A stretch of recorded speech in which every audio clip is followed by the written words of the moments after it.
आजकल आप देख लो, किसी भी बात को सही साबित करने के लिए आदमी 1 मिनट में ही तो कसम खा जा।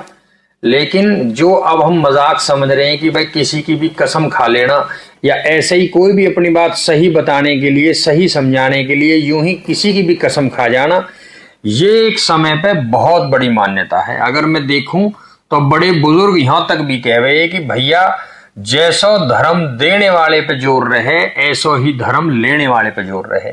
आप क्या समझ रहे हो?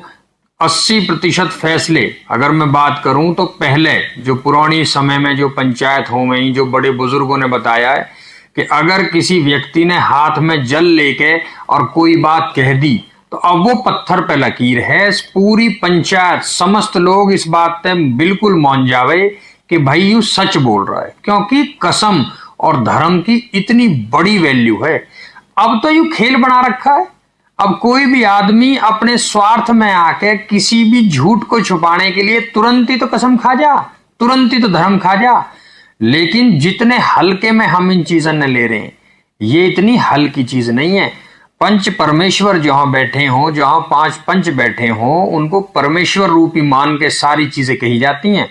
मेरा वादा है आपसे, अगर आपने कहीं कोई बात झूठ बोली है तो ये परमात्मा साक्षी है, वो आपके सामने जरूर आएगी। हाँ, समय अनुसार आप उसे इग्नोर मार दें या कहिए नो बतावें, चाहे आप उस बुरे समय का किसी से जिक्र मत करो, लेकिन अगर आपने कहीं कोई झूठा धर्म कसम खाया है तो वो आपके सामने जरूर आएगा, किसी भी रूप में आई हो। इसीलिए कह रहा हूं कि कभी भी कोई भी चीज इतनी बड़ी नहीं होती। ये सब चीजें हमारे बरतने की चीजें हैं। सोना चांदी पैसा घर जमीन, ये कोई बड़ी चीज नहीं है। इनके पीछे धर्म कसम मत खाओ। अपनी कोई बात है उसे स्पष्ट कहनी सीखो, सच कहनी सीखो, और जो सच बोलेगा ईश्वर उसके साथ खड़ा रहे, चाहे दूसरी तरफ हजारों की भीड़ क्यों ना खड़ी हो। तो सच बोलने के वाले के साथ भगवान रहे। तो कहने का मतलब मेरा ये है भाई, जितने हल्के में इन चीजों ने ले रहे हो उतने में मत लो। सच बोलो, सही बोलो। अगर आप किसी पॉइंट पे गलत हो तो कोई गर्दन नहीं कटती, हाथ जोड़ के माफी मांग के ये कह दो जी मेरे से ये गलती होगी, उसमें भी आपका बड़प्पन है। सर्व समाज, समाज इतना बड़ा दर्जा दिया गया है समाज को कि सर्व समाज उसकी भी उतनी वैल्यू रखता है जो आदमी अपनी गलती मान ले।